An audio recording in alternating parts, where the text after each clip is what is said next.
With workflow recipes, workflow steps are already built out for you. You'll just need to fill in some of the details. To start, navigate to the Workflows tab and click on Create Workflow in the upper right-hand corner. Here, you'll find your available workflow recipes. Next, we'll find the Google Drive file upload tile and click on it to get started. The first step will be in naming this workflow. For this example, we'll title it Work Order Workflow. Next, we'll decide if we want this workflow to fire for all templates or if we want it to only fire for specific templates. You can also decide if you want this to fire when anyone completes a form or based on specific users or groups completing a form. For this example, we'll only have this fire off when a work order is completed, and we'll leave this by anyone. Then we'll click Next. If we haven't already connected to our desired Google account, we'll want to click on Select Connection and Add Connection. Otherwise, we'll click the desired account accordingly.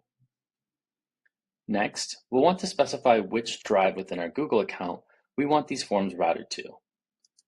In this case, it will be My Drive.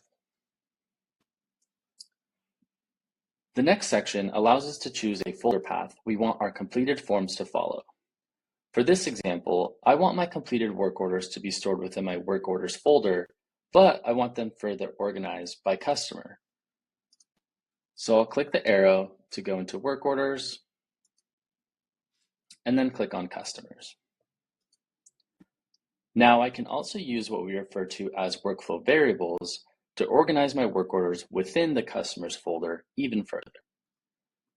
To do so, I'll click back into the destination folder and click on Custom.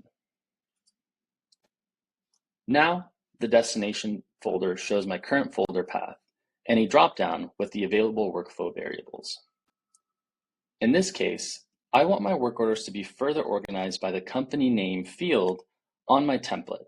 So I will add another / after customers, then scroll and find the company name field.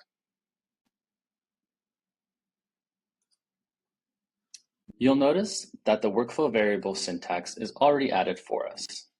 What this will do is search my customers folder for any existing company names, and if a folder does not already exist, a new one will automatically be created. Finally, click Publish. And that's it. As always, feel free to reach back out if any other questions come up.